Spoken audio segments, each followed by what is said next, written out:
Okay.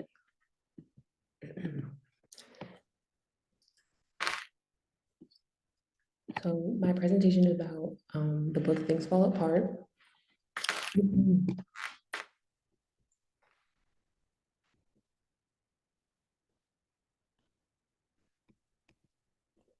Okay, about the author.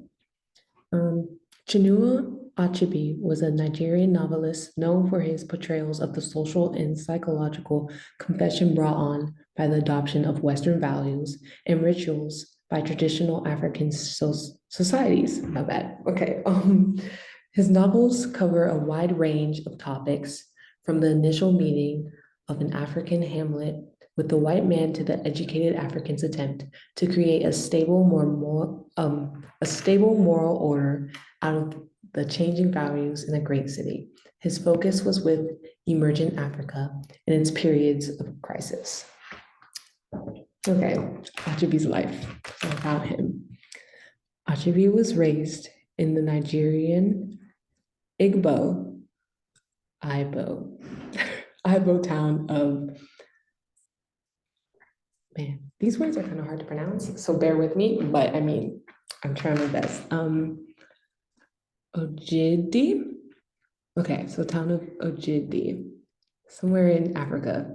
Okay, Achebe taught for a brief period before joining the staff of the Nigerian Broadcasting Corporation in Lagos, where he worked as director of external broadcasting from 1961 to 1966 after majoring in English and literature at University College, now the University of Ibadan, together with the poet Christopher Ojabo.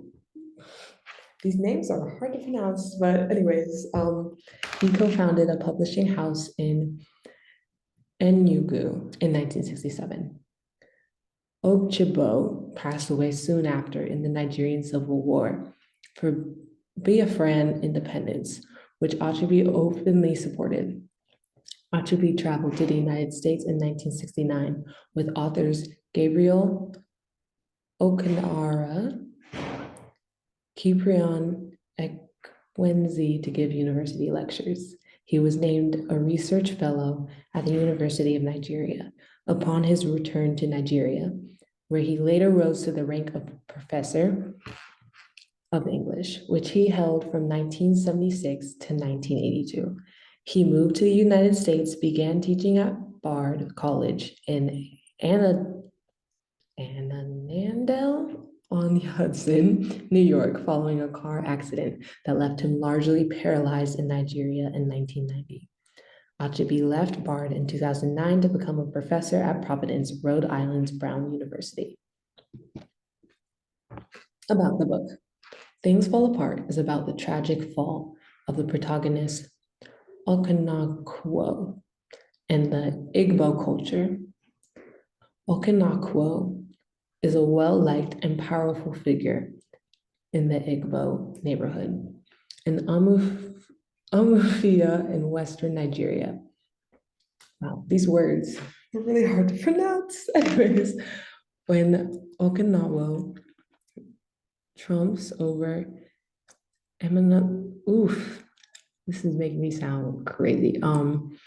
Amalin's the cat in a wrestling match.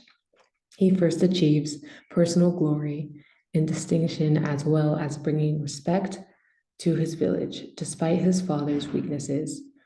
Okanako is determined to acquire titles for himself and grow to be a wealthy and powerful man.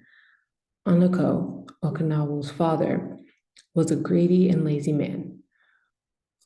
Unaka was viewed as a failure in a laughing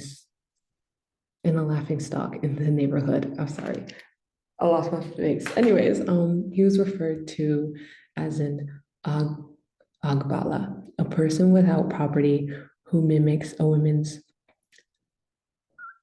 frailty. Wow, that's crazy. Unoka passed away in disgrace and left behind a significant debt, a sufficient debt. Oh man. Yeah, so basically the book is about It takes place in Africa. It's about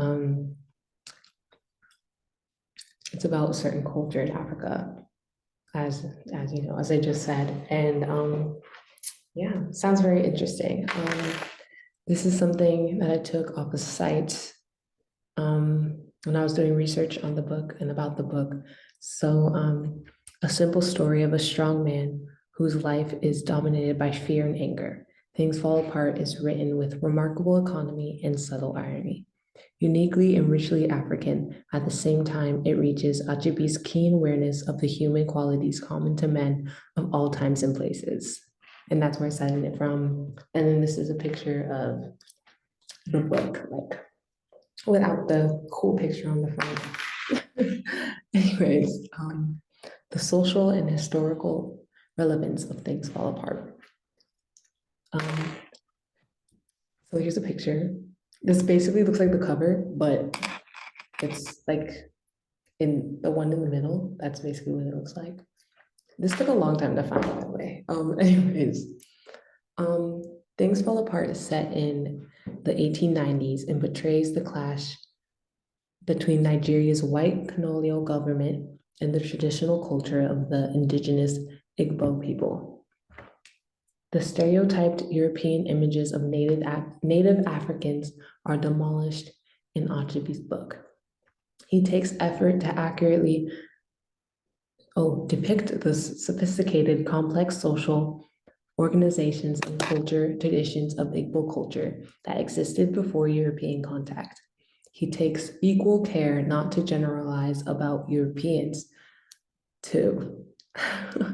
Achebe has been able to portray both the European and the African perspectives in colonial expansion, religion, race, and culture because to his education in English and exposure to European practices.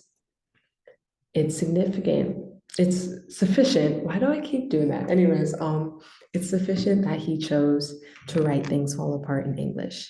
Achebe's choice of language was also political because he wanted this book to challenge earlier colonial visions of Africa. Achebe aimed to accomplish cultural rival within and through English, compared to some later African authors who choose to reestablish native languages as a means of resistance to colonial culture. Nevertheless, he is able to express the Igbo language's rhythm and include Igbo words in the story. Because of that, I'm gonna have to do a lot more research. And every time I come across a word I don't know, I'm probably gonna have to look it up. So that's cool. Why I chose this book specifically. After I did research on all 6 books, I have chosen this book because honestly, it just sounded the most interesting to me. Some of the others just sounded really, really sad. And I don't know, I just didn't feel like crying while reading the book. I already don't read much, so this is yeah. Anyways, each book sounded interesting, sure, but after I read about this one, I was like, I want to read it. Even though my mother, my very Black mother, told me that I have to read all 6 books because I accidentally bought them all. So, anyways, I really liked reading about the author and the reason why he wrote this book and what it's about. So yeah, this is a picture of the one on the, anyways, with the stacked books, that's the book, and the one in the middle, I think that just look really cute and cool. And then this is Chinua Achebe. Yeah, when he was old. He passed away, sadly. But yeah. Okay, well, that's my presentation. I hope it was long enough and I hope you like it. And I can't wait to read about this book.